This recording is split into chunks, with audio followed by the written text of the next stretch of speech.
मोहतरम नाजरीन, आज जमीन के अंदर का दफीना मालूम करने का नक्श और उसकी तरकीब लेकर हम हाजिर हैं। तो आइए वीडियो शुरू करते हैं।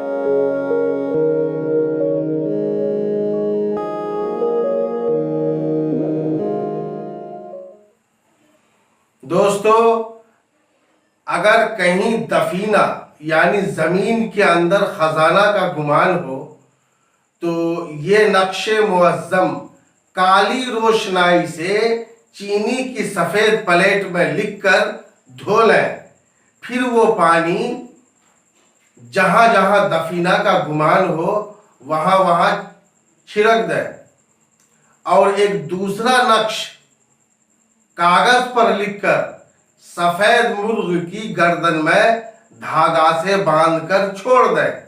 इंशाअल्लाह वो मुर्ग दफीना पर जाकर खड़ा हो जाएगा। इससे आपको अंदाजा हो जाएगा कि इस जगह में दफीना है। वो नक्श ये है।